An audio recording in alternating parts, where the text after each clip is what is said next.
अस्तु, प्रार्थनाश्लोकेन आरभते। महोदय बहु ध्वनिः अस्ति। बहु ध्वनिः अस्ति। अस्तु, एकनिमिषम्। अहं कोऽपि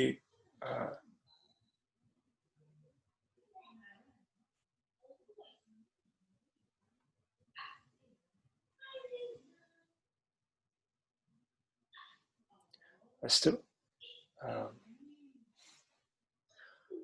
ॐ वक्रतुण्डमहाकाय सूर्यकोटिसमप्रभ निर्विघ्नं कुरु मे देव सर्वकार्येषु सर्वदा। सरस्वती नमस्तुभ्यं वरदे कामरूपिणि विद्यारम्भं करिष्यामि सिद्धिर्भवतु मे सदा। गुरुर्ब्रह्मा गुरुर्विष्णुः गुरुर्देवो महेश्वरः गुरुः साक्षात् परं ब्रह्म तस्मै श्रीगुरवे नमः। अस्तु, सर्वेभ्यः अस्मिन् वर्गे स्वागतम्। अद्य प्रायः अभ्यासकक्षा भवति। एतावत् पर्यन्तं वयं शत्रुप्रत्ययस्य पठनं कृतवन्तः। तस्य इदानीं इतोपि अभ्यासान् कुर्मः अस्मिन् वर्गे। अपि च अन्ते एकं कुर्मः, एकं नूतनं कार्यं कुर्मः।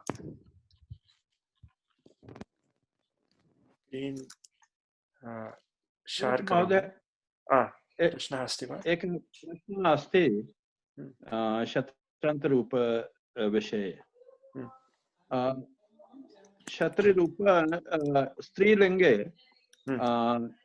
कुत्रचित् न भवति, कुत्रचित् न भवति, परन्तु कुत्रचित् कल्पेन अस्ति। तत् किम्?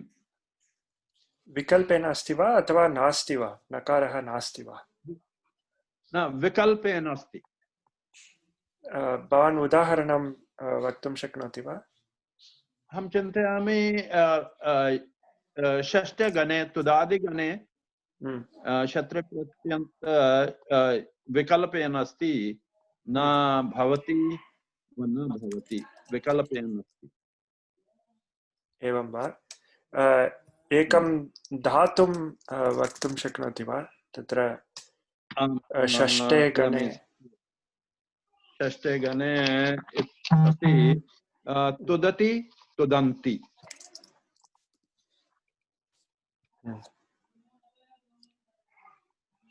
अस्तु, भवान् वदति अत्र रूपद्वयम् अस्ति स्त्रीलिङ्गे। अस्तु, एतद् द्रक्ष्यामः।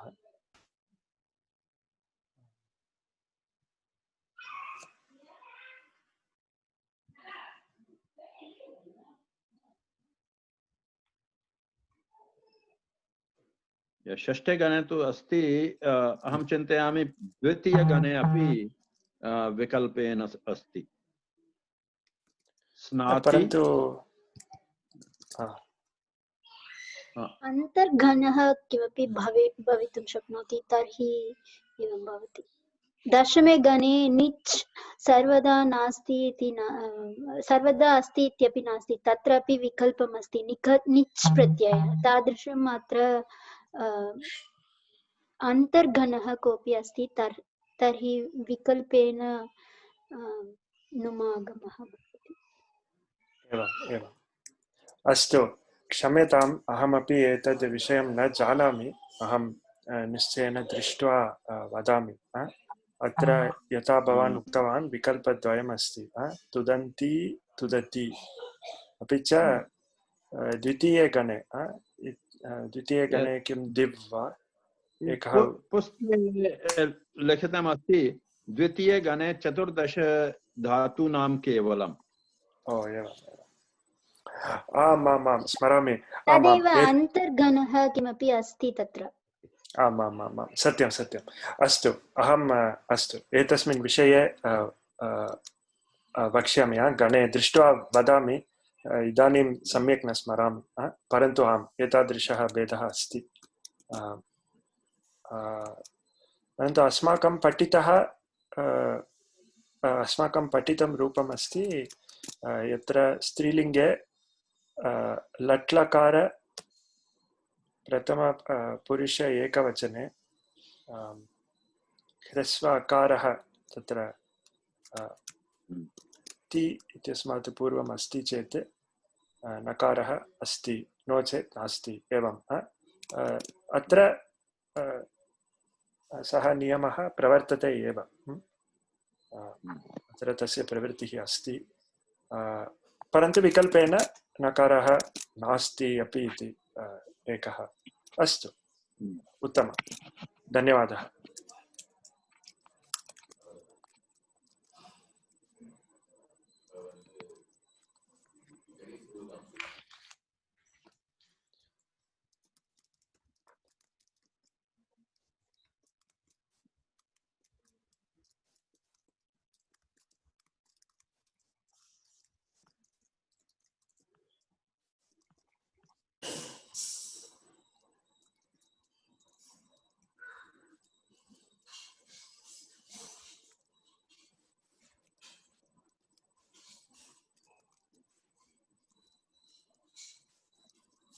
अस्तु, एतस्मिन् विषये दृष्ट्वा निश्चयेन वक्ष्यामि। धन्यवादः।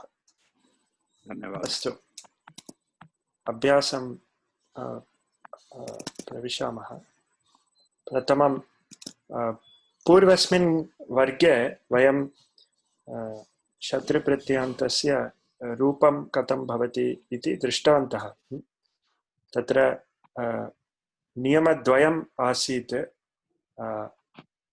पुल्लिङ्गे कथं रूपाणि भवन्ति, स्त्रीलिङ्गे कथं रूपाणि भवन्ति इति कोऽपि वक्तुं शक्नोति वा? शत्रुप्रत्ययस्य मूलभागं कथं भवति? इदानीं कृ इत्युक्ते कुर्व एवं, तस्मात् वयं कुर्वत् इति प्रातिपदिकं कुर्वन्, कुर्वति एवं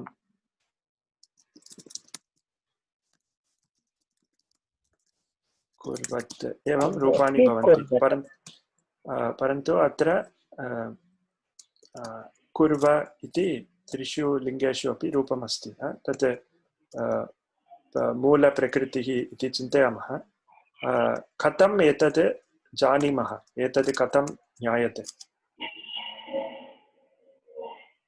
अथवा लट्लकार रूपे पुल्लिङ्ग एकवचन लट्लकार रूपे करोति करोति, परन्तु अत्र कुर्व एव अस्ति किल? कुर्वन्ति बहुवचन, प्रथमपुरुष बहुवचन रूपं ति निष्कास्य यत् अवशिष्यते तदेव मूलम् एवं चिन्तयामः। बहुवचने यत् रूपं कुर्वन्ति इति अस्ति, तत्र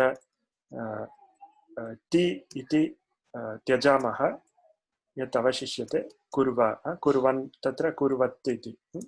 अस्तु, कुत्र अस्तु, कुत्र कुर्वन् अस्ति, कुत्र तकारः अस्ति? इदानीं दा इति इत्यस्य शत्रुप्रत्यय पुल्लिङ्ग रूपं किम्?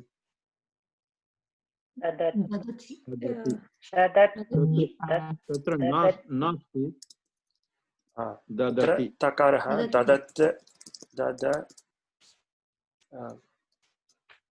स्त्रीलिङ्गे किं भवति रूपं? ददति।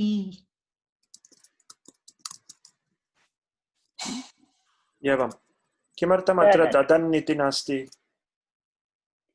प्रथमपुरुष एकवचने ह्रस्व आकारः न भवति, नकारः नास्ति, नकारः नास्ति बहुवचने। बहुवचने नकारः नास्ति, अतः अत्रापि ददति इति रूपं बहुवचने। अत्र कुर्वन्ति अत्र नकारः अस्ति कुर्वन्ति तत्र ति इति त्यजामः चेत् कुर्वन् इति रूपं तिष्ठति तदेव पुल्लिङ्गे रूपं परन्तु अत्र दद इन् इति नास्ति अतः ददत् तावदेव रूपम् अस्तु इदानीं स्त्रीलिङ्गे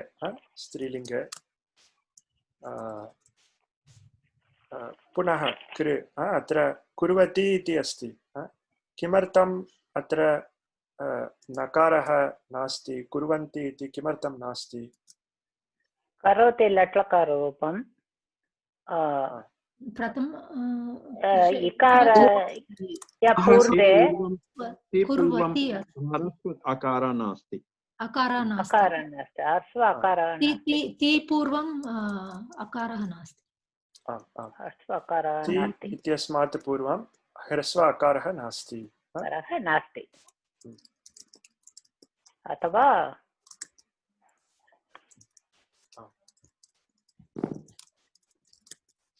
अतः अत्र स्त्रीलिङ्गे नकारः न आगच्छति कुर्वति इत्येव रूपम्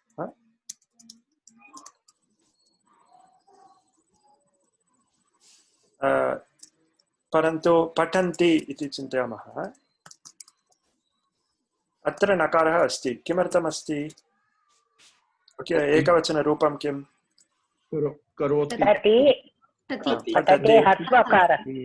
अत्र ह्रस्वकारः अस्ति पट् प्लस् अ प्लस् ति अत्र ति इत्यस्मात् पूर्वं ह्रस्वकारः एव अस्ति अतः न आगच्छति पठन्ति इति अतः संक्षिप्तरूपेण वदामि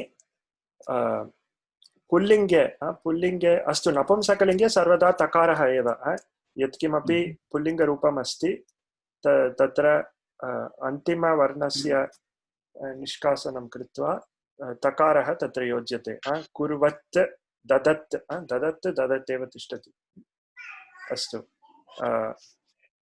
प्रथमं वयं लट्लकार बहुवचनं पश्यामः तत्र किं मूलभागः ज्ञातः तेन कुर्व तत् ज्ञातः ति इति त्यजामः यत्किमपि अवशिष्यते तत् पुल्लिङ्गरूपमपि स्वीकर्तुं शक्नुमः कुर्वन् इति स्त्रीलिङ्ग क्षम्यतां पुल्लिङ्गरूपं कुर्वन् इति अत्र ददति तत्र नकारः नास्ति अतः ददत् इति पुल्लिङ्गरूपं स्त्रीलिङ्गे एकवचनं पश्यामः एकवचनरूपे ति इत्यस्मात् पूर्वम् अकारः अस्ति ह्रस्व अकारः अस्ति चेत्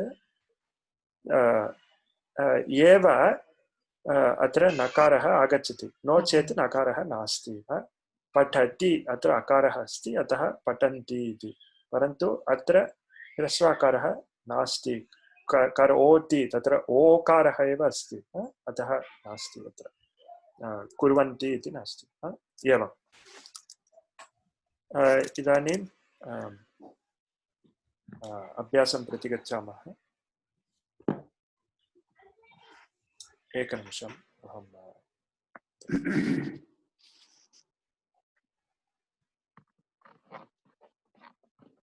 अस्तु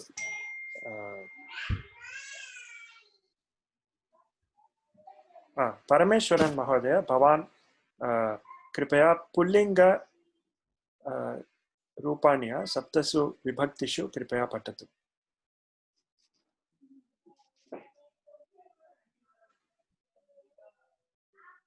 परमेश्वरन् महोदय भवान् ध्वनिमुखे अस्ति श्रूयते वा इदानीं श्रूयते कस्य शब्दस्य अत्र दृश्यते किल पठन् पठत् नपुंसकलिङ्गरूपं वा या पुल्लिङ्गरूपं पुल्लिङ्गरूपं कृपया वदतु पठत् पठन्ति पठन्ति पठत् पठत् पठन् पठन्तौ पठन्तः हे पठन् हे पठन्तौ हे पठन्तः पठन्तं पठन्तौ पठतः पठदा पठद्भ्यां पठद्भिः पठते पठद्भ्यां पठद्भ्यः पठतः पठद्भ्यां पठद्भ्यः पडदः पडदोः पडदां पडदि पडदोः पडत्सु। अस्तु उत्तमं धन्यवादः। अत्र अद्य श्रीनिवास महोदयः आगतः।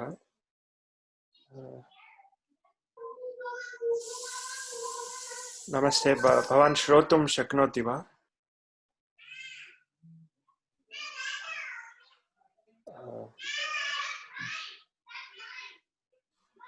अस्तु, पुनः गच्छामः। भवतः ध्वनिः न श्रूयते। अस्तु, इदानीं प्रिया महोदय, भवती एतत् स्त्रीलिङ्ग अस्तु, अत्र नपुंसकलिङ्गरूपाणि कृपया पठतु। पठत् पठति पठन्ति। हे पठत् हे पठति हे पठन्ति। पठत् पठति पठन्ति। पठता पठद्भ्यां पठद्भिः। पठते पठद्भ्यां पठद्भ्यः। पठतः पठद्भ्यां पठद्भ्यः। पठतः पठतोः पठतां। पठति पठतोः पठत्सु। अस्तु उत्तमं धन्यवादः। सूर्या महोदय, भवती कृपया स्त्रीलिङ्गरूपाणि पठतु। ईकारान्त श्रीलिङ्ग पठन्ति शब्दः पठन्ति पठन्त्यौ पठन्त्यः। हे पठन्ति हे पठन्त्यौ हे पठन्त्यः। पठन्ति पठन्त्यौ पठन्तीः। पठन्त्या पठन्तीभ्यां पठन्तीभिः। पठन्त्यै पठन्तीभ्यां पठन्तीभ्यः। पठन्त्याः पठन्तीभ्यां पठन्तीभ्यः। पठन्त्याः पठन्त्योः पठन्तीनां। पठन्त्यां पठन्त्योः पठन्तीषु। अस्तु उत्तमम्। अत्र भवत् भवती शब्दवत् अस्ति अत्र रूपाणि। उत्तमम्। अस्तु, इदानीम् अभ्यासान् कुर्मः। अत्र कुत्र अस्ति?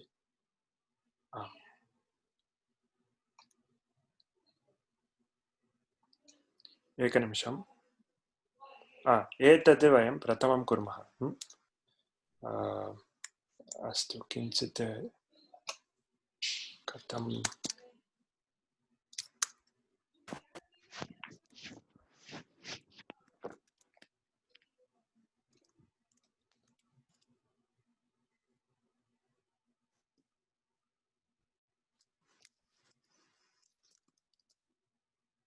इदानीं दृश्यते वा? फुल् स्क्रीन्?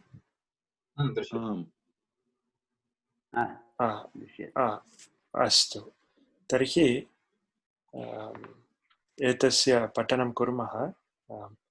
अत्र अस्तु, जनेव महोदय, भवान् कृपया शीर्षकं पठतु, उदाहरणमपि पठतु।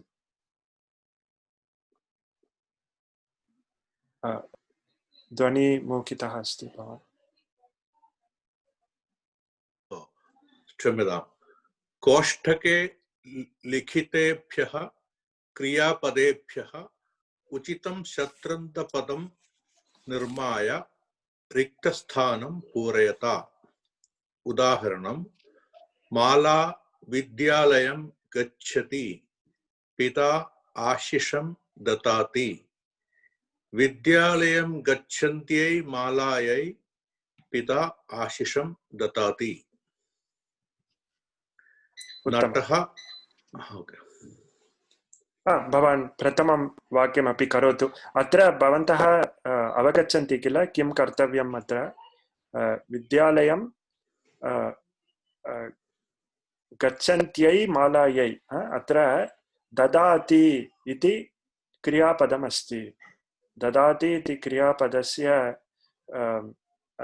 अत्र उचितं रूपं चतुर्थी विभक्तिः। माला विद्यालयं गच्छति, पिता मालायै आशिषं ददाति। यदा सा विद्यालयं गच्छति तदा पिता आशिषं ददाति। अतः अत्र माला शब्दस्य चतुर्थी विभक्ति, अपि च विद्यालयं गच्छति। गच्छति इति इदानीं शत्रन्तरूपं भवति चेत् माला इत्यस्य विशेषणं भवति।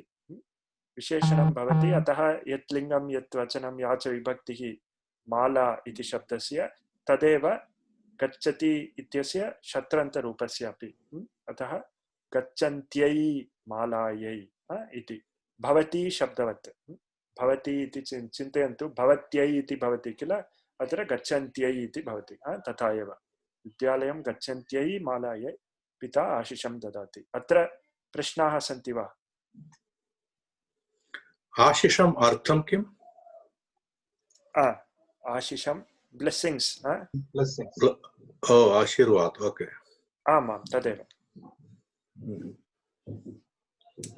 अस्तु जने महोदय भवान् एव प्रथमं करोतु नटः अभिनयति दर्शकाः प्रशंसन्ति अभिनयन्तं नटं दर्शकाः प्रशंसन्ति उत्तमम् अभि किम् उक्तवान् अभिनयन्तम् उत्तमम् अभिनयन्तं नटम् अत्र द्वितीया विभक्तिः एतस्य दर्शकाः प्रशंसन्ति दर्शकाः कम् अथवा कां प्रशंसन्ति नटं प्रशंसन्ति कीदृशं नटं प्रशंसन्ति अभिनयन्तं नटं प्रशंसन्ति अस्तु उत्तमं धन्यवादः महोदय इदानीं द्वितीयं वाक्यम् अनुराधा महोदय भवती करोति वा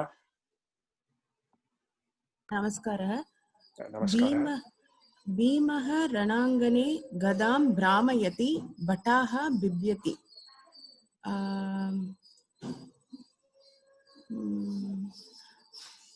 प्रथमा विभक्ति अस्ति वा रणाङ्गने गदां भ्रामयन् भीमः भटाः बिभ्यति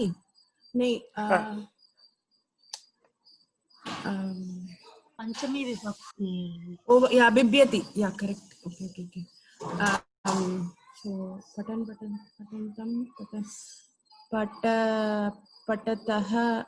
पठतः न सो भ्रामयतः वा रणाङ्गने गदां भ्रामयतः भीमात् भटाः बिभ्यति सम्यक् वा बहु उत्तमं बहु सम्यक् तदेव तावदेव थैंक यू भटाः रणाङ्गने गदां भ्रामयतः भीमात् बिभ्यति तत्र भ्रामयति इत्यस्य कः अर्थः spinning the spinning the swirling or spinning whirling yeah सत्यं तत्र किं कुत्रापि रोलिङ्ग् इत्यपि वक्तुं शक्नुमः परन्तु अत्र स्वर्लिङ्ग् स्पिन्निङ्ग् तथा अर्थः भ्रामयति गदां भ्रामयति तत्र एवं करोति अस्तु अग्रे कः वदति नरेश महोदय भवान् कृपया तृतीयं वाक्यं करोतु नदी वेगेन प्रवहति मकराः बहिः निर्गच्छन्ति प्रवहन्ति नदी वेगेन प्रवहन्ति अस्य पंचमी विभक्ति नदी वेगेन प्रवहन्त्याः मकराः बहिः निर्गच्छन्ति नदी तस्य किं रूपं भवति नदी स्त्रीलिङ्ग् अस्ति नदी वेगेन प्रवहन्त्याः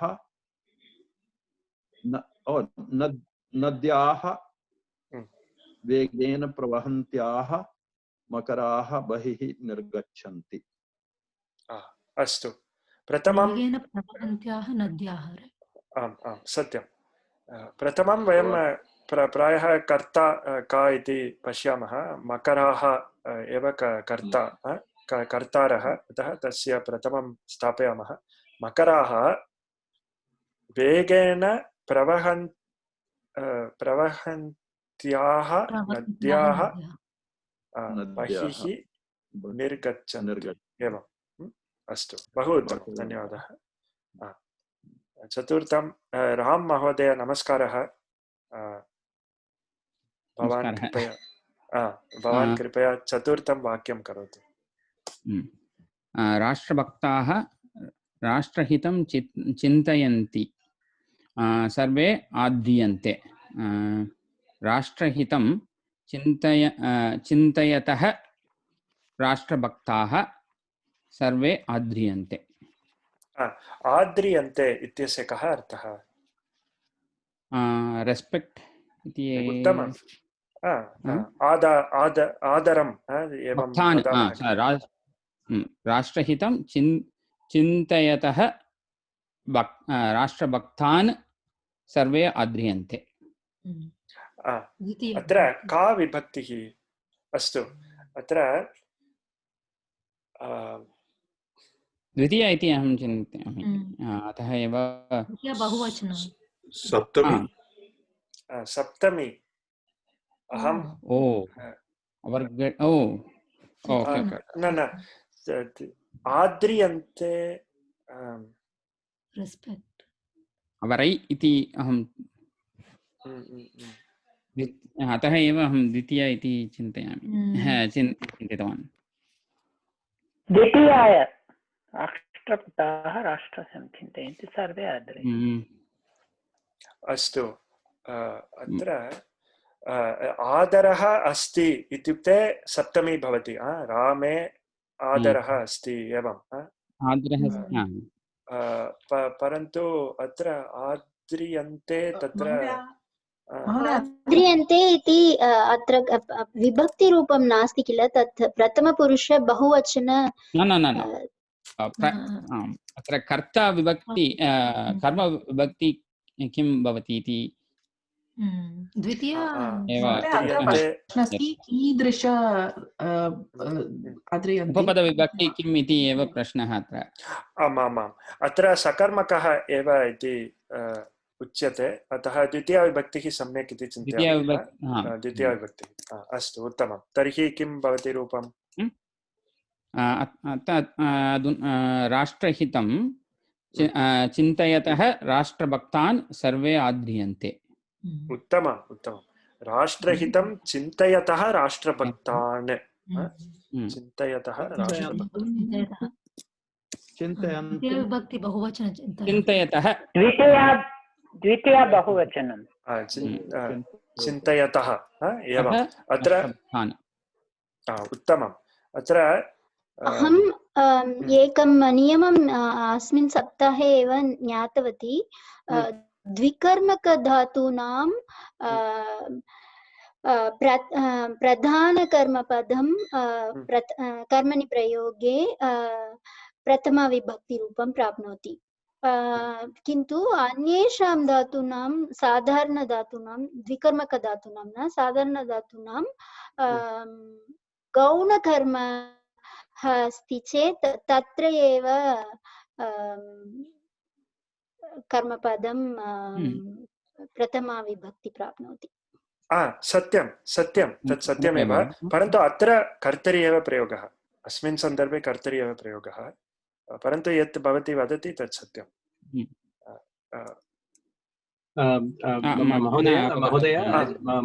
भवती किम् उक्तवती इति मया न अवगतम्। अहमपि मया न अवगतम्। भवती पुनरेकवारं कृपया वदतु, नियमः कः इति। शैलजा महोदय एव वदतु। अहं कारकं पुस्तके पठितवती, अहं प्रेषयिष्यामि। तद्वाक्यं पुस्तके कुत्र अस्ति इति तदेव अहम् अस्माकं गणे प्रेषयिष्यामि।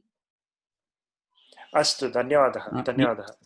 अत्र नियमः कर्मणि प्रयोगे उद्दिश्य अस्ति वा? कर्मणि प्रयोग इदानीम् अहम् अत्र कर्मणि प्रयोगः नास्ति, अत्र कर्तरि एव प्रयोगः। परन्तु अहम् आङ्ग्लभाषायाम् एकं वाक्यं वदामि। The teacher gives me knowledge. अत्र विकल्पद्वयम् अस्ति, कर्मणि प्रयोगे विकल्पद्वयम् अस्ति। The teacher gives me knowledge.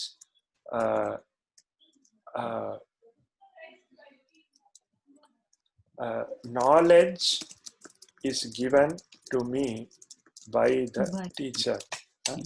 एतद् एकः प्रकारः. This is one way of saying. अन्यत् अस्ति I am given knowledge by the teacher. knowledge are both. अत्र विकल्पद्वयम् अस्ति. अस्तु, परन्तु एतद् अन्यत् अन्यः विषयः यत् शैलजा महोदय उक्तवती, the teacher gives me knowledge. अत्र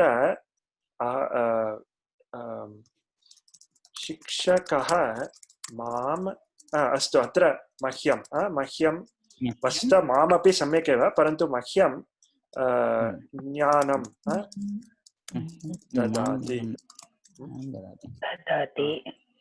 अत्र कर्मणि प्रयोगे इदानीं कर्मद्वयम् अस्ति. There are two karmas. मह्यम् एक अस्तु, कर्म पदम् इति नास्ति, परन्तु द्विकर्मक धातूनां कर्मद्वयम् अस्ति. One is direct object, another is indirect object. अत्र direct object अस्ति ज्ञानं. The teacher किं ददाति? ज्ञानं ददाति. कस्मै ददाति इति अन्यः. It is also like a कर्मपदं. मह्यं ज्ञानं ददाति तथा. तस्य कर्मणि प्रयोगे इदानीं शिक्षकेन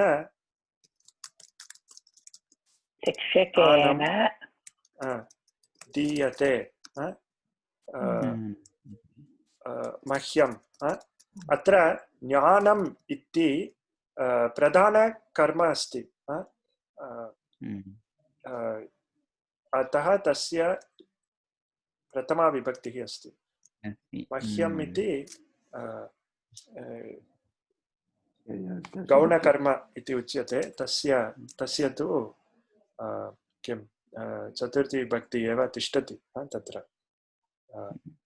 प्रायः एषः नियमः एव भवती वदति, परन्तु अन्यत् अस्ति. तत्र किञ्चित् भ्रमः आसीत्, ततः अहं पुस्तके किं लिखितम् अस्ति इति दृष्ट्वा तदेव प्रेषयिष्यामि. अस्तु अस्तु, धन्यवादः धन्यवादः.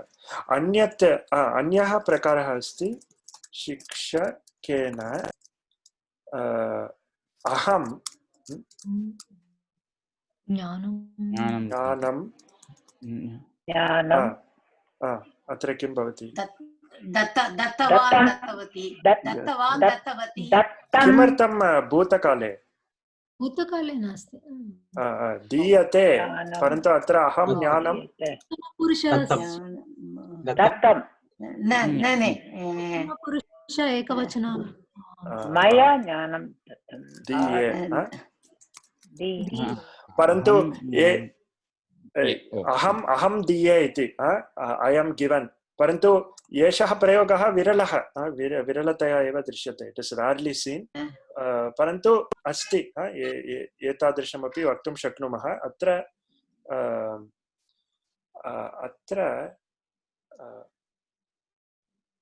अहम् अस्तु, अत्र एव किञ्चित् भ्रमः जायते. ज्ञानम् अत्र का विभक्तिः? कस्यां विभक्त्याम् अस्ति? प्रथमा विभक्ति. अस्तु अस्तु. I am given knowledge. अस्तु अस्तु, सम्यक्. एतद् अहं किञ्चित् अहमपि दृष्ट्वा वदामि. अस्तु, उत्तमं. परन्तु अत्र आद्रियन्ते कर्तरि एव. अतः सर्वे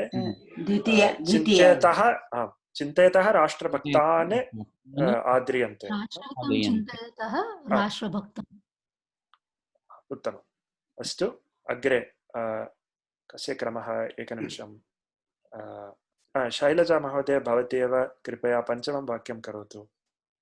सज्जनाः धर्मम् आचरन्ति, एषः व्यवहारः अस्ति. आचरति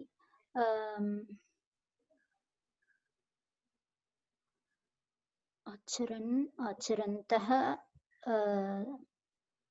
धर्मम् आचरः सज्जनान् व्यवहारः एषः अस्ति. चरन्तः आचरत् आचरति ओ षष्टि राइट न न अत्र अस्ति इति अस्ति का विभक्तिः अत्र उचिता षष्टि षष्टि सज्जनानां व्यवहारः एषः अस्ति धर्मम् आचरन्तः न शैलजा महोदय एव वदतु कृपया शैलजा महोदय एव वदतु धर्मम् आचरतां सज्जनानां व्यवहारः एषः अस्ति अस्तु उत्तमम् उत्तमम् अत्र अस्तु भवती एव एतस्य कः अर्थः इति कृपया वदति वा किन्तु अर्थः भिद्यते मम वाक्ये तु अर्थः भिद्यते सज्जनाः धर्मम् आचरन्ति सज्जनाः फॉलो धर्मं एषः व्यवहारः अस्ति एषः व्यवहारः this is what happens this is what happens that is their way of doing things iti एषः व्यवहारः अस्ति their business exactly कस्य व्यवहारः अस्ति इति वक्तुं शक्नुमः किल एषः धर्मम्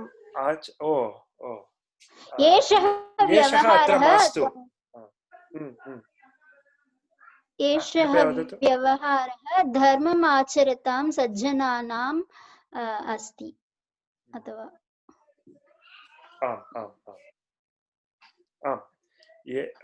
धर्मम् आचरतां सज्जनानाम् एषः व्यवहारः अस्ति व्यवहारः एषः अस्ति आचरतः खलु आचरतः एकवचने अस्ति आचरताम् इति बहुवचने आचरतां सज्जनानां व्यवहारः एषः अस्ति So this is what vibhakti is the sajjanaah dharmam acharanti esha vyavaharah asti. So sajjanaah dharmam here it is dvitiya or what is that dharmam षष्टि धर्मम् इति अत्र द्वितीया एव तद् परिवर्तनरूपेण द्वितीया एव तिष्ठति So this Shatru should be defining the karma, the karta, isn't it? So karta is in Bahuvachanam Pratama Vibhakti, is it?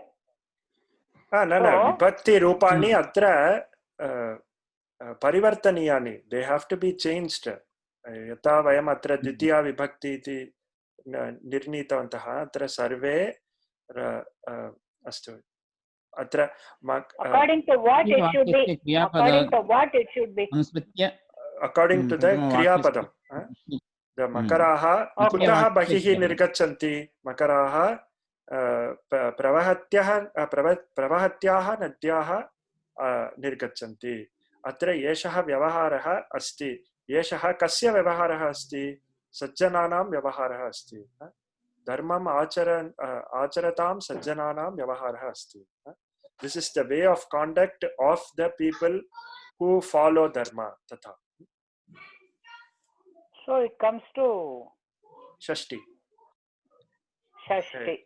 आम् अत्र प्रश्नः प्रष्टव्यः कः उचितः प्रश्नः इति चिन्तयित्वा तस्य योग्यम् उचितं रूपं परिवर्तयामः एषः पदम् उपयुज्यते वा न वा आम् उपयुज्यते this is the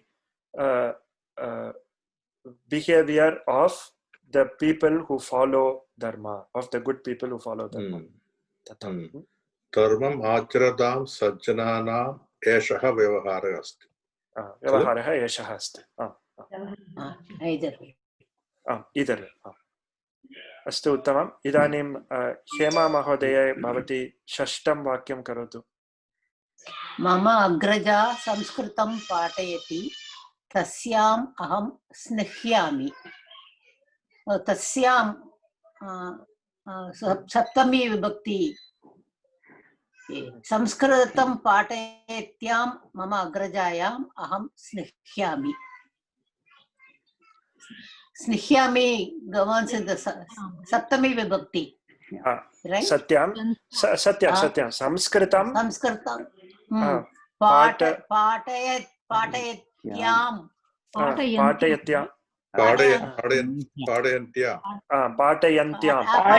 पाठयत्यां मम अग्रजायाम् अहं स्निह्यामि उत्तमम् उत्तमं संस्कृतं पाठयन्त्यां मम अग्रजायाम् अहं स्निह्यामि उत्तमं महोदय तत्र तस्यां न उपयुज्य करणीयं वा तस्याम् इति अत्र तस्मिन् स्थाने एव एतत् सर्वम् आगच्छति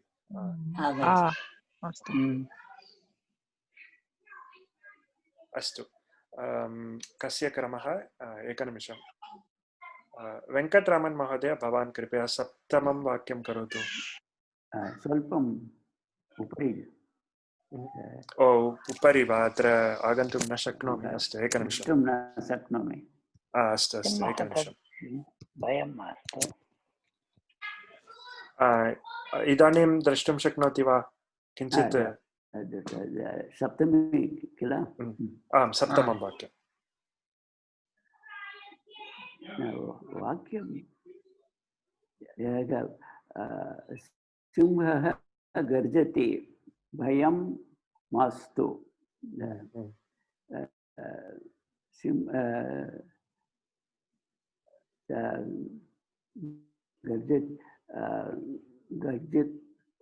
गर्जत्यां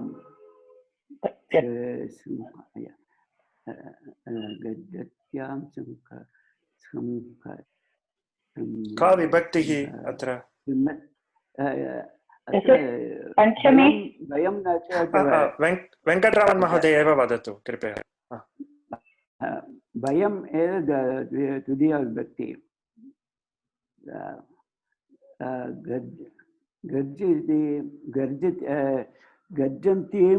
गर्जन्तीं सिंहं भयं मास्तु न भयम् इति द्वितीया विभक्तिः इति वक्तुं न शक्नुमः अत्र द्वितीया विभक्ति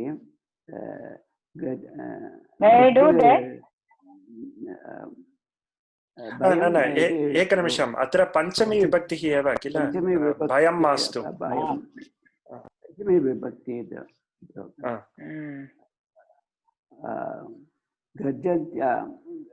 गर्जन्त्याः न सिंहः इति पुल्लिङ्गः शब्दः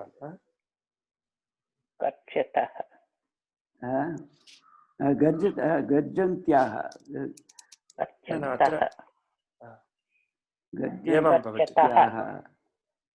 गर्जतः एवं पठतः एवं गर्जतः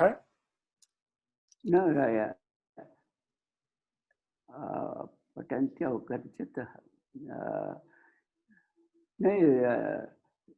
स्त्रीलिङ्ग किल स्त्रीलिङ्ग न गर्जति इति क्रियापदं तस्य इदानीं शत्रुप्रत्ययान्तं रूपं कुर्मः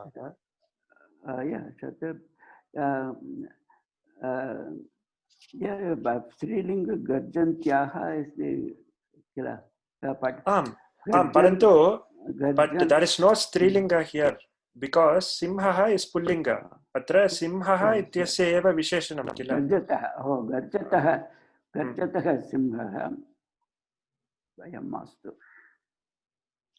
गर्जतः सिंहः इत्यस्य अपि पञ्चमी विभक्तिः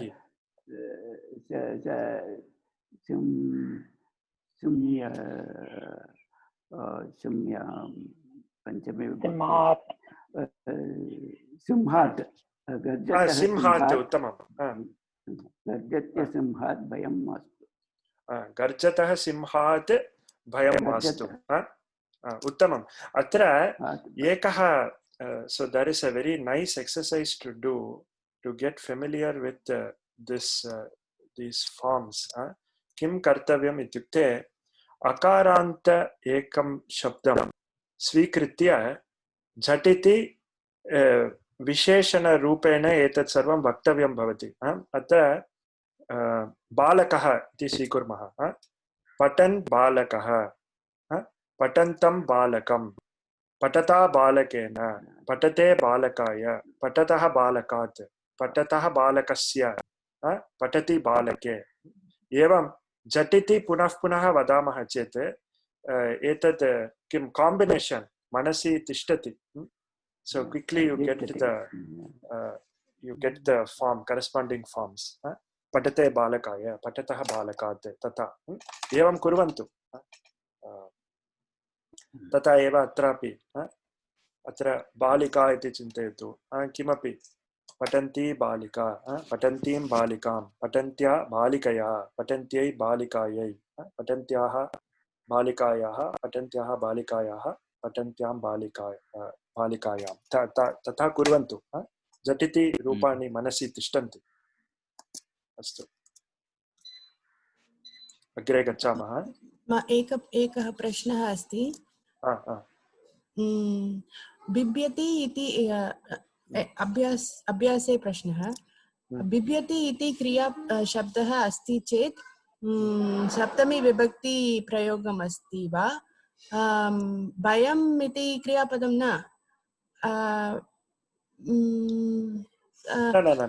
तदा सप्तमी विभक्ति आगच्छति न? Try to use Sanskrit. न उत्तममेव भवत्याः प्रश्नः, परन्तु उभयोः स्थानयोः अपि पञ्चमी एव। तत्र भटाः भीमात् बिभ्यति, भीमात् बिभ्यति, सिंहात् भयं मास्तु, एवमेव पञ्चमी एव। Okay. Because last class I remember you saying this is not a kriya padam, this is a noun, so this vibhakti will not come. So I don't remember which vibhakti. Parantu that may have been another kriya padam. Bhayam iti. Okay. Thanks. Thank you. अस्तु, अग्रे गच्छामः। सजीव महोदय, भवान् अष्टमं वाक्यं करोतु। यानं शब्दं करोति, यात्रिकाः उपविशन्ति। यात्रिकाः उपविशन्ति, यात्रिकाः यानं। So I think how do you connect? Bhavan eva kinchit chintayatu. Prashna aham chintayami.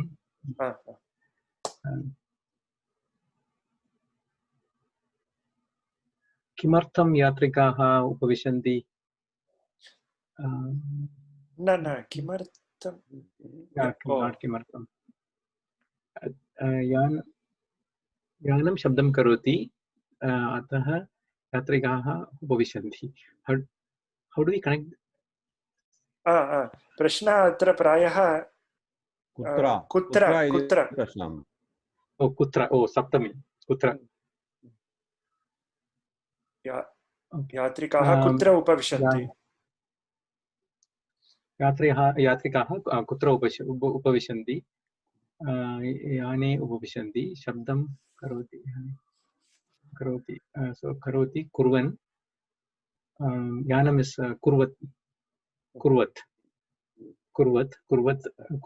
कुर्वति याने। शब्दं कुर्वति याने, यात्रिकाः उपविशन्ति। बहु सम्यक्।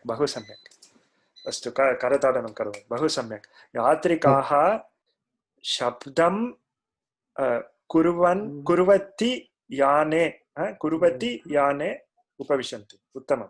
They sit in the sound making vehicle.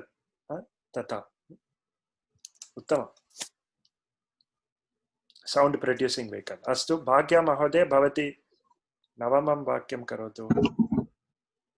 सेविकाः द्वारम् उद्घाटयन्ति, भवान् मार्गं पृच्छतु।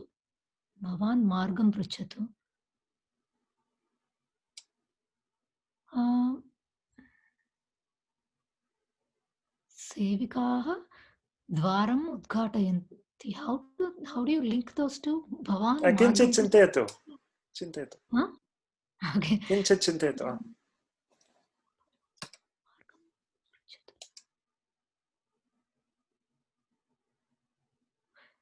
Bhavan.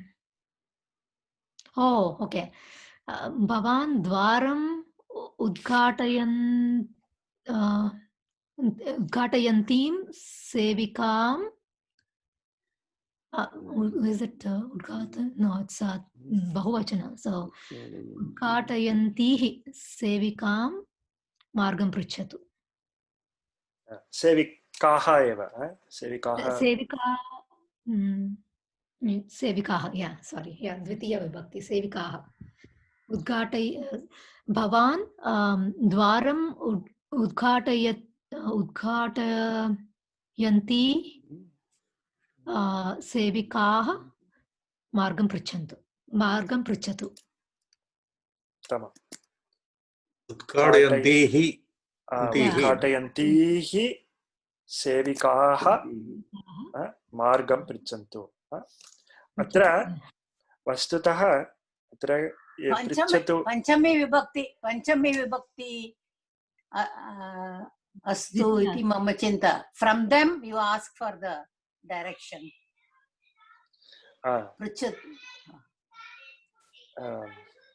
पृच्छति द्वितीया नो अत्र न हेमा महोदय भवत्याः चिन्तनं सम्यक् एव परन्तु तथा सर्वदा कर्तुं न शक्नुमः अत्र आस्क हिम तथा एव तत्र द्वितीया विभक्तिः अथवा चतुर्थी विभक्तिः द्वयमपि सम्यक् पंचमी अत्र योग्यः नास्ति यद्यपि आङ्ग्लभाषायाम् आस्क फ्रॉम देम इति अस्ति परन्तु आस्क देम एव तथा संस्कृते yes I thinking in English I made them thank you अस्तु उत्तमं शारदा महोदय भवती दशमं वाक्यं करोतु कृपया जलं घटात् श्रवति वानराः जलं पिबन्ति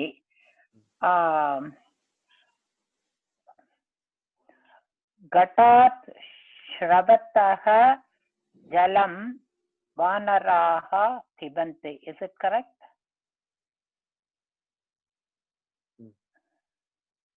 उत्तमं स्रवतं जलम् अस्ति श्रवतः isn't it Panchami isn't it is it पंचमी द्वितीया right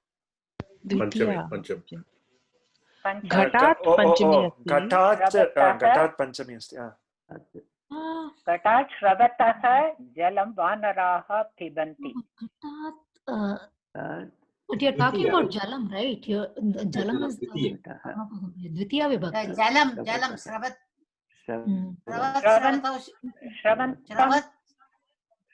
Shravat, jalam napumsalingam. So, Shravat jalam, is it? Ghatat Shravatah jalam vanaraha pibanti. Tamam, बहु सम्यक् वानराः घटात् स्रवत् जलं पिबन्ति महोदय जलं किमर्थं पंचमी विभक्ति नास्ति केवलं श्रवात् एव अस्ति वा अत्र जलम् एव स्रवति किल घटात् न स्रवति that is why श्रवत् द्वितीया विभक्ति द्वितीया एव क्षम्यतां आम् धन्यवादः आम् जलं घटात्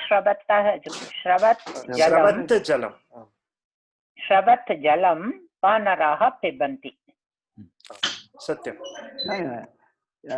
शत्रुविभक्ति श्रवतः द्वितीया विभक्ति नपुंसकलिङ्गे जलं स्रवत् द्वितीया अपि अत्र स्रवत्येव पठत्येव अत्र स्रवत् इति जलम् इत्यस्य विशेषणं जलम् इति द्वितीया विभक्तौ अस्ति अतः स्रवत् अपि तस्यामेव विभक्त्याम् अस्ति जगत् पदम् इव अस्ति खलु जगत् उत्तमं तथा एव रूपाणि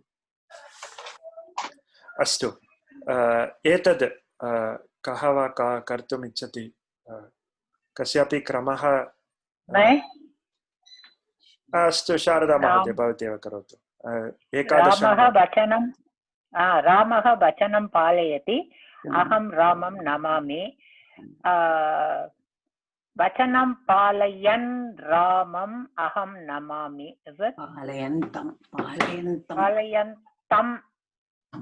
पालयन्तं द्वितीया विभक्ति वचनं पालयन्तं रामम् अहं नमामि उत्तमं वचनं पालयन्तं कस्य वचनं पालयन्तं तस्य पितुः वचनं पालयन्तं किमपि पितुः दशरथस्य वचनं पालयन्तं रामम् अहं नमामि उत्तमम् अस्तु अन्तिमं वाक्यं कः कर्तुम् इच्छति अहं करोमि वा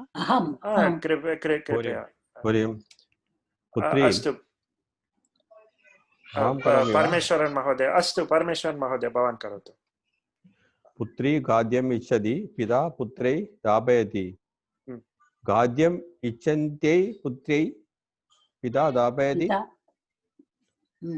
खाद्यं दापयति खाद्यन्त्यै पुत्र्यै पिता दापयति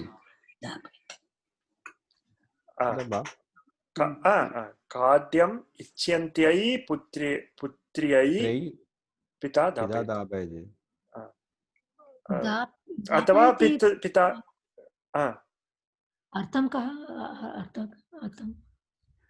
अर्थः कः दापयति castle he makes somebody give her the food तथा arranges तथा अपि वक्तुं शक्नुमः he gives it through someone he doesn't give directly causal तथा arranges for the food to be given तथा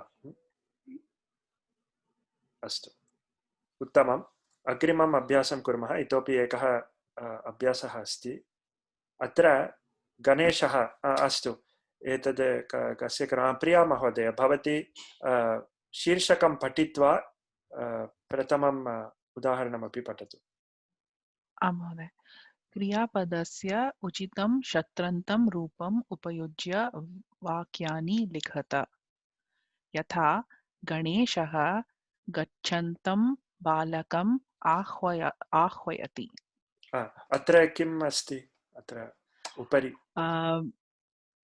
अत्र गणेशः गच्छति बालकम् आह्वयति कीदृशबालकम् आह्वयति गच्छन्तं बालकम् आह्वयति उत्तमम् अस्तु भवती एतद् द्वितीयमपि करोतु आम् आं महोदय गणेशः गायति लतायाः भ्राता गणेशः कीदृश लतायाः भ्राता गायन्त्याः लतायाः भ्राता उत्तमम् उत्तमम् अस्तु गणेशः गायन्त्याः लतायाः भ्राता अस्ति इति सम्पूर्णवाक्यम् उत्तमं धन्यवादः सूर्या महोदय भवती तृतीयं वाक्यं करोतु पठति बालाभ्यां मोदकं ददाति चतुर्थी द्विवचनं गणेशः पठद्भ्यां बालाभ्यां मोदकं ददाति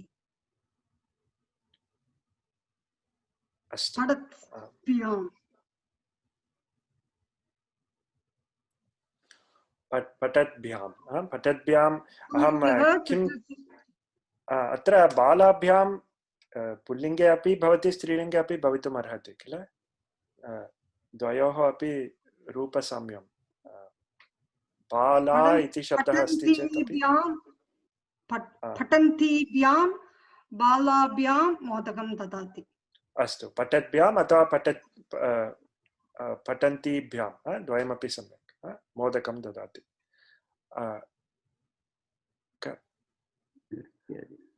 अस्तु उत्तमम् उत्तमम् अस्तु अग्रे जनेव महोदय भवान् एतत् करोतु। गणेशः ओके नृत्यति मयूरान् पश्यति गणेशः सो द्वितीय बहुवचन मयूरान् सो नृत्यतः मयूरान् पश्यति। अस्तु अस्तु उत्तमं। गणेशः नृत्यतः मयूरान् पश्यति। अस्तु उत्तमम्। अनुराधा महोदय भवती अग्रिमम्। गणेशः स्निह्यति मातरि स्निह्यति।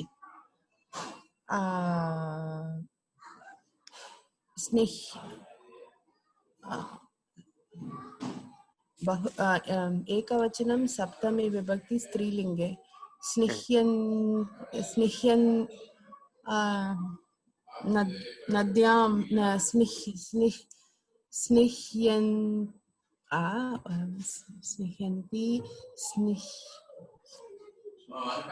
नद्यां स्निह्यां स्निह्यां स्निह्यन्त्यां स्निह्यन्त्यां स्निह्यन्त्यां स्निह्यां गणेशः स्निह्यन्त्यां मातरि स्निह्यति।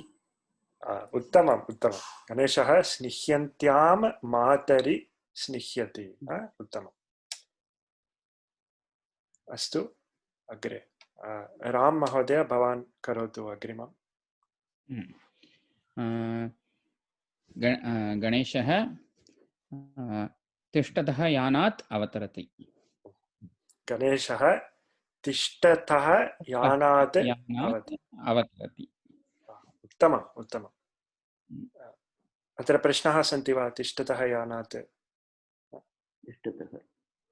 उत्तमम्।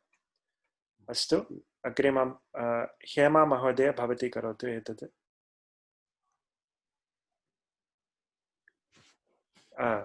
ध्वनिः न श्रूयते, शब्दः न श्रूयते। गणेशः आह्वयद्भिः मित्रैः साकं गच्छति। उत्तमम्। आह्वयद्भिः मित्रैः साकं गच्छति। साकम् इत्युक्ते कः? तस्य कः अर्थः? सः सः मित्रैः सह सः वित् वित् वित् वित् सः साकम् एवम् इन् कम्पनी। सम्यक् सम्यक्। It's always तृतीय विभक्ति। तृतीय बहुवचनं। आम् आम्। आह्वयद्भिः मित्रैः साकं गच्छति। अस्तु सजीव महोदय भवान् अग्रिमं करोतु। गणेशः क्रीडति छात्राणां सुहृत्। छात्राणां सुहृत्। ओके छात्राणां सुहृत् अस्ति इति चिन्तयतु। ओके सुहृत् अस्ति छात्राणां क्रीडन्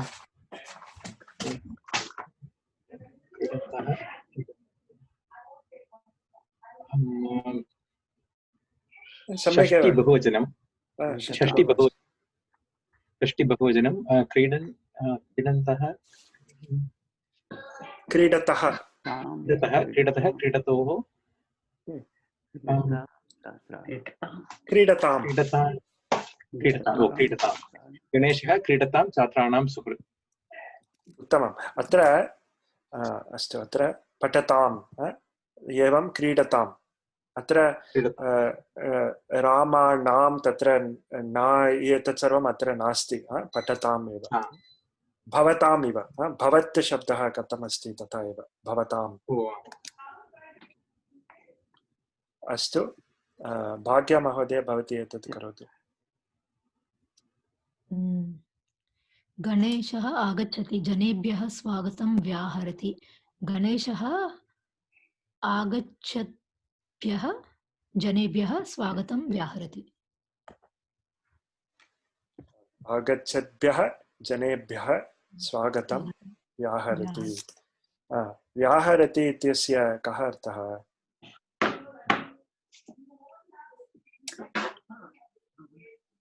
Vyavaharam karoti. Taking care of. He does the. It's his habit to welcome or something like that. न अत्र व्यवहारम् इति नास्ति. Taking care of इति. अच्छा, okay, okay. न व्याहरति इत्युक्ते वदति एव. He conveys his welcome to the जनेभ्यः. स्वागतं व्याहरति. आमाम्. Expresses, conveys तथा. वस्तुतः स्वागतम् इत्युक्ते वेल्कम्स् इति आङ्ग्लभाषायां वदामः, परन्तु यः पूर्वमेव आगतः, so he who has already come, तस्य एव स्वागतं कुर्मः. अतः अहं स्वागतं किं वेलकम स्पीच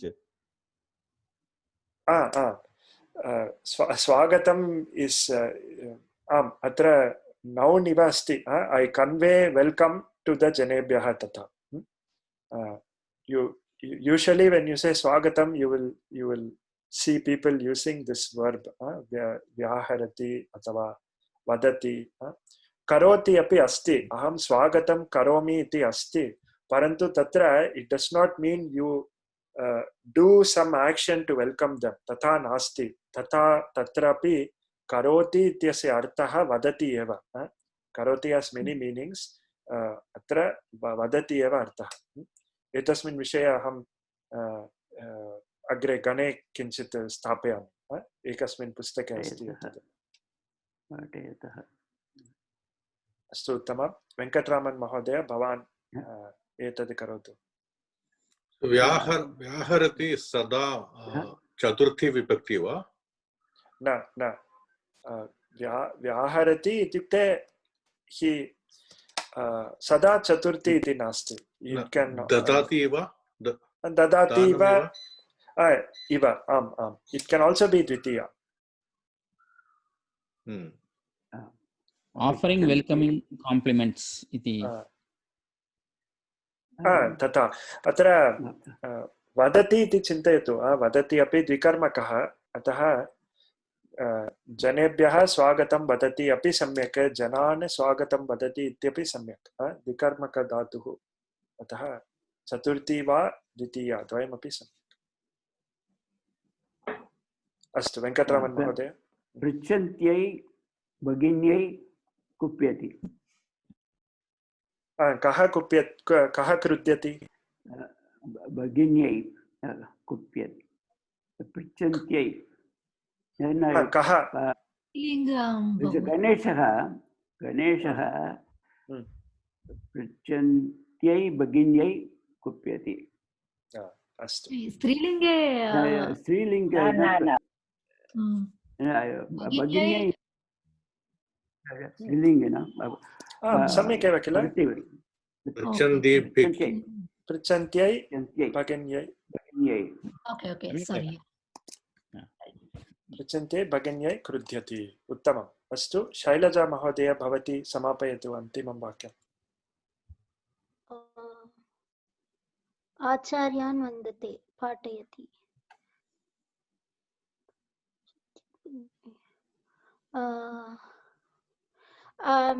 गणेशः पाठयद्भ्यः आचार्य न पाठयति वन्दते.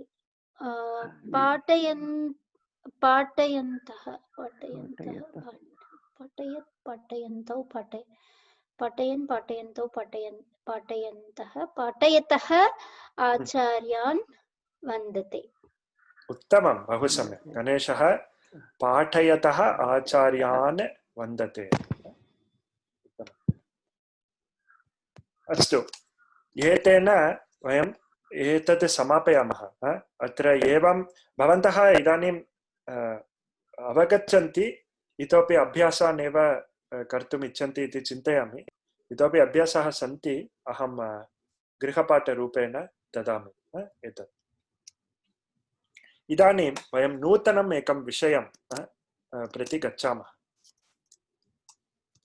अत्र अस्तु अत्र कर्तरि कर्मणि प्रयोगः इति ज्ञातवन्तः अहं एकं आधारभूतं बेसिक् प्रश्नं पृच्छामि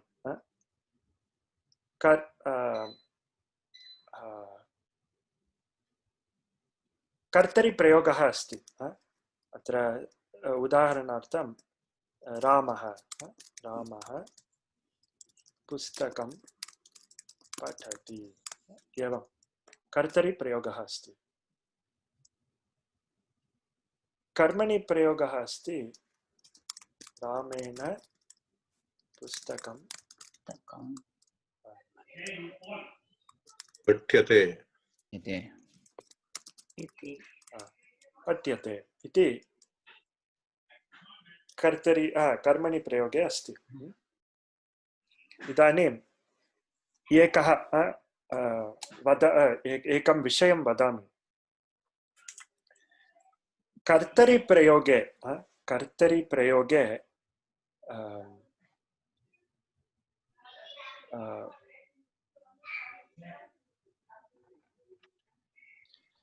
अस्तु कथम् एतद् वदामि एकनिमिषं रामः एव अस्तु रामः कार्यं करोति अत्र कर्ता रामः एव अत्रापि कर्ता रामः एव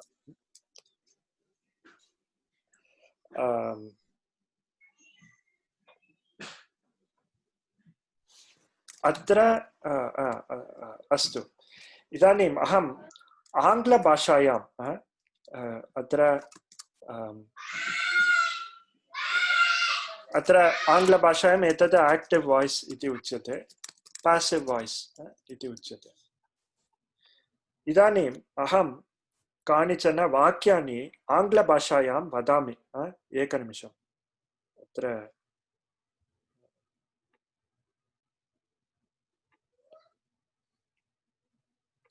अस्तु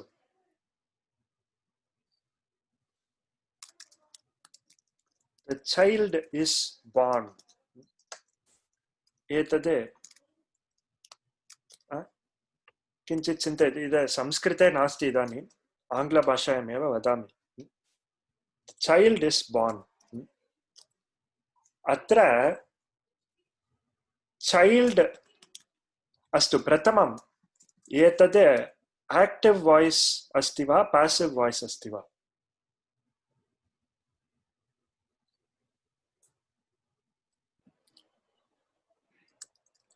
passive इति चिन्तयामि अस्तु अत्र संस्कृते एतद् कथं लिख्यते शिशुः जायते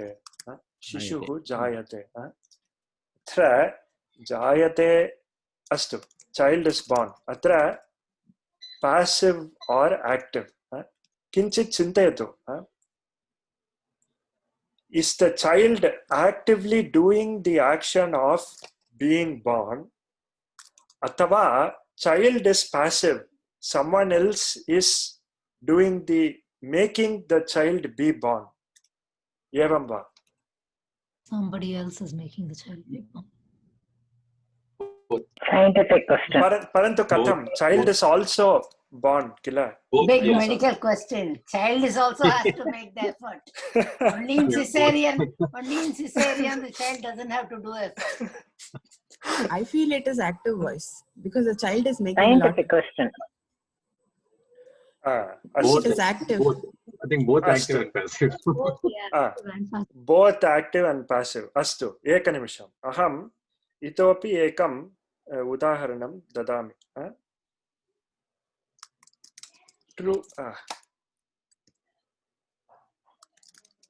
truth alone triumphs वयं संस्कृते कथम् एतद् वदामः सत्यमेव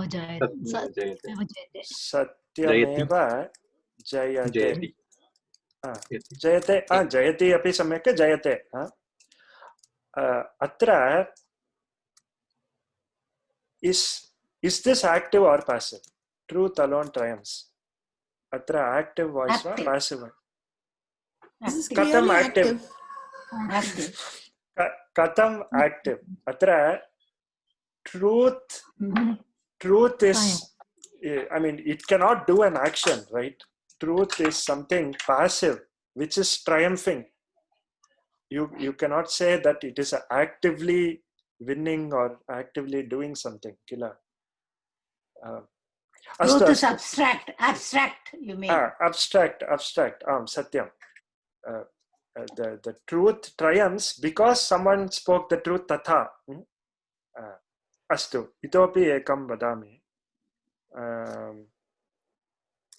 The cold. The cold troubles.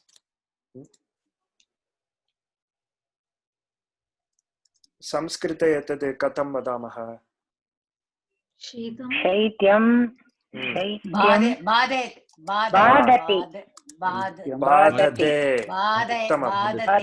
बाधते उत्तमम् अस्तु अत्र पश्यतु कोल्ड ट्रबल्स अत्र पुनः एक्टिव वॉइस वा पैसिव वॉइस वा अत्र you can say, if you want to say active voice, you can say, okay, cold is something that is causing trouble for someone else. Parantu, you can also say the cold is troubling.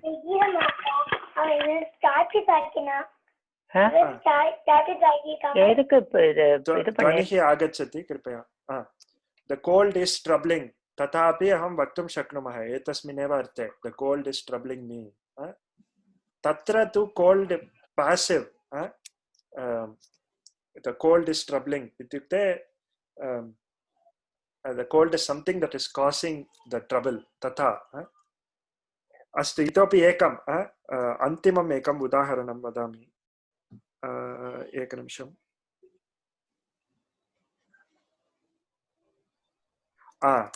The class starts. Class starts.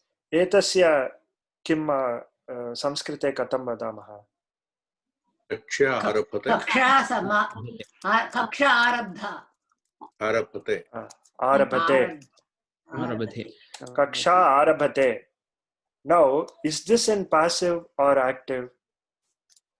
Yadi, if you want to say active. Kaksha katam active. Astu.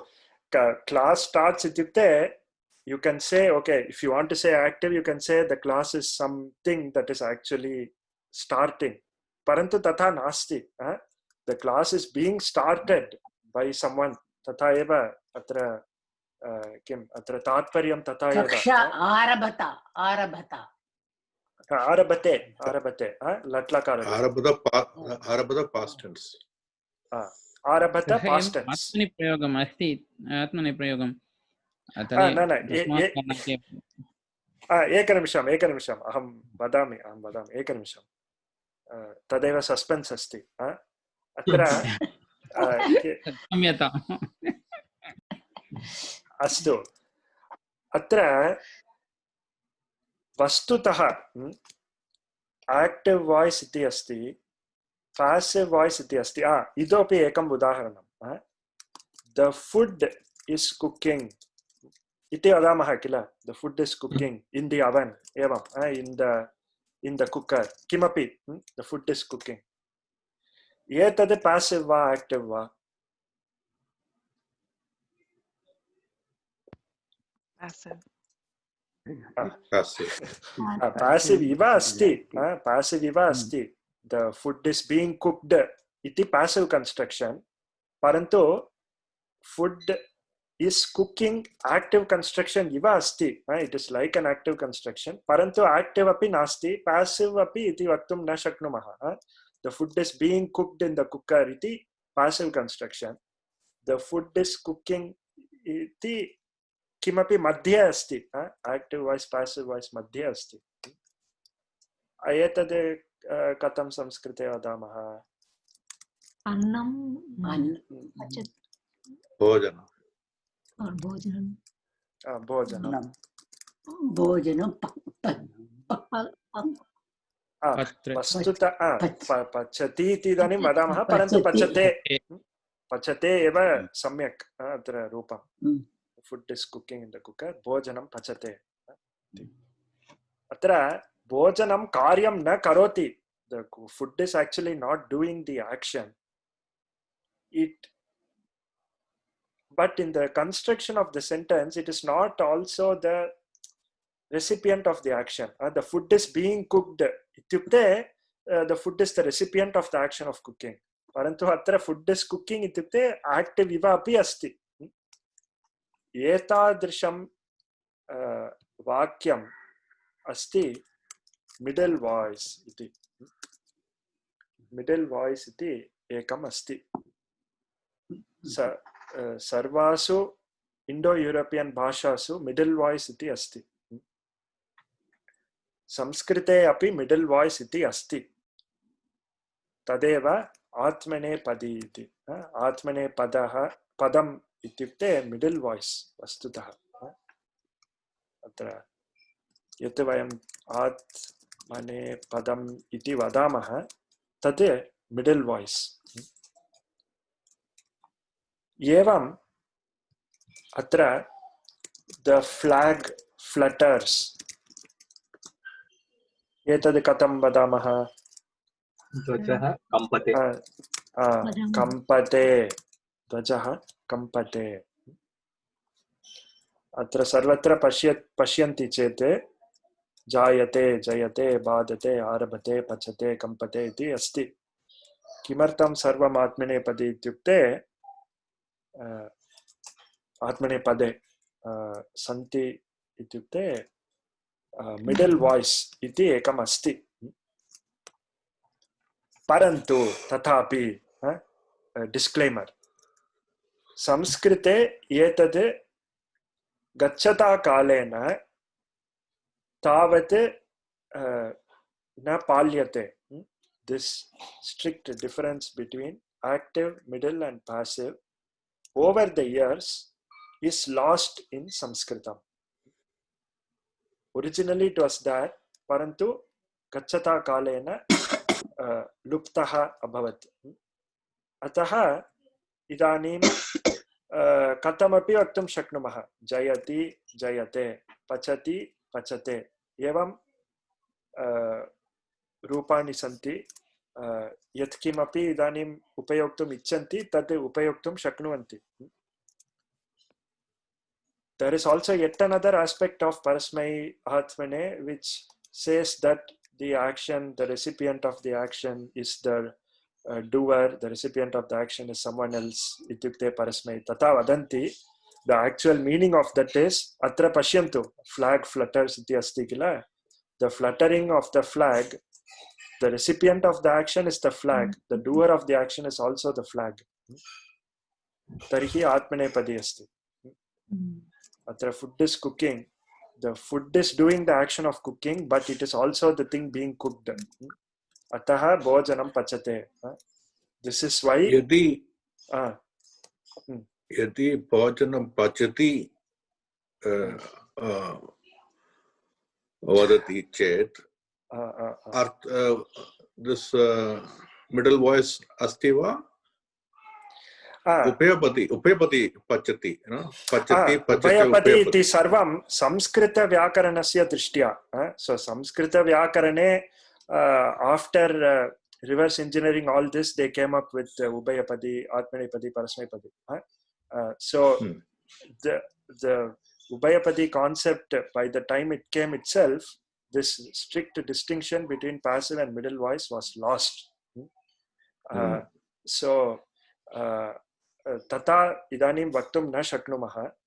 Paniniya vyakarane tu atmane tadapi idanim ekanimisham pashyamaha.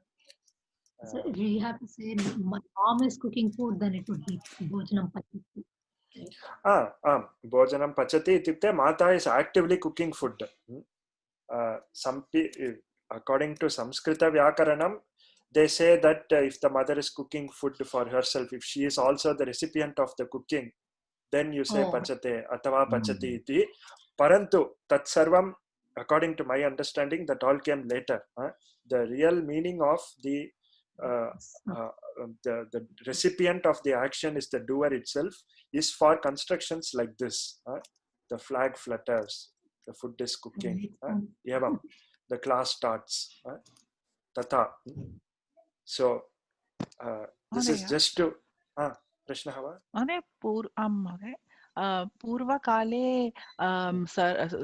सर्वे धातवः आत्मनेपदे धातवः एवम् अस्ति वा? यथा मोदते, ईक्षते, रोचते? न न न, सर्वे धातवः आत्मनेपदिनः इति नास्ति. So the dhatus which are used in such forms, which are used in such meanings, they are called केचन धातवः. अस्तु, धन्यवादः महोदय. Starts is a classic example. Someone is starting, but it is also doing the active action. So evam dhatava kechana dhatavah atmanepadiнаः asan. But with time this distinction has been lost. Idanim kimapi vaktum shaknumaha. Shaityam astu satyameva jayati jayate. Tatra it has become more of a grammatical formation. That's all. It does not have any syntactical meaning. The semantic meaning. It is only a syntax, just a different form. Atra jayati jayate iti latlakara rupani vidyante. Tata eva idanim asti. Parantu vastutah etasya etadeva एषः एव अर्थः. अस्तु, that is why एतद् उक्त्वा अहं समापयामि. That is why passive voice इति अस्ति किल. Passive voice आत्मने पदरूपाणाम् इव अस्ति. अत्र वस्तुतः कुत्रापि समानमेव रूपं. जायते इत्यस्य कर्मणि फॉर्म अपि कर्मणि रूपम् अपि जायते एव. परन्तु कुत्रापि विद्यते. कम्पते इत्यस्य कम्प्यते, तथा पचते पच्यते, आरभ्यते, जयते तथा एव तिष्ठति. अजीयते तथा रूपम्. The reason the passive voice is in the Atmanepadi form is because the passive voice is closer to middle voice. The passive voice construction is closer to middle voice, because if you look at sentences like this, the flag flutters, it is almost a passive construction. Astu atra pashyantu, the class starts. Someone is starting the class is not starting by itself. So it's closer to a passive construction. Ataha, this middle voice is also called medio-passive voice, because it has a lot of aspects of passive voice. Ataha eva passive voice rupani evam bhavanti. Arabhate, arabhyate. Samanani bhavanti. They are closer to the middle voice forms than they are to active voice forms. And this is the reason. That is why you say, if you want to construct a passive voice form, idanim patyate is like an atmanepadi form. Kimartam ityukte eshaha eva etadeva karanam. So this aspect is not usually discussed in Sanskritam books per se, because it's a comparative aspect, language comparative aspect. Parantu chinta nasti. I thought it will give some insight into this Parasmaipada, Atmanepada Vedaha. Astu, Agrimayam Kakshayam Vayam Shatre iti pratyasya katam atra sambandhaha asti Atmane padi dhatu nam कः सम्बन्धः अस्ति इति पश्यामः.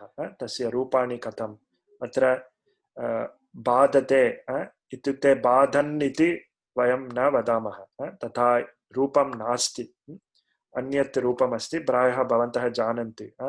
आरभमानः बाधमानः तथा पचमानः एवं तत् वयम् अग्रिमायां कक्षायां पश्यामः। अस्तु, एतेन अद्य समापयामः। अहं मङ्गलश्लोकं वदामि। ततः परं प्रश्नाः सन्ति चेत् कृपया पृच्छन्तु। ॐ पूर्णमदः पूर्णमिदं पूर्णात् पूर्णमुदच्यते पूर्णस्य पूर्णमादाय पूर्णमेवावशिष्यते। ॐ शान्ति शान्ति शान्तिः। हरिः ओम श्री गुरुभ्यो नमः। हरिः ओम। अस्तु, सर्वेभ्यो धन्यवादाः। धन्यवादः महोदय। अस्तु, धन्यवादः। अग्रिमा कक्षा वाट्सएप मध्ये या सिग्नल मध्ये अहं गृहकार्यं प्रेषयामि, परन्तु जूम माध्यमेन एव कक्षा प्रचलति।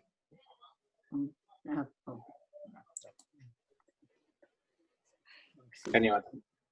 अस्तु, धन्यवादः। धन्यवादः। जने महोदय, भवतः प्रश्नः आसीत् वा? I was wondering, you are talking about the evolution, right? So, and all this middle voice is Atmanepadi only, right?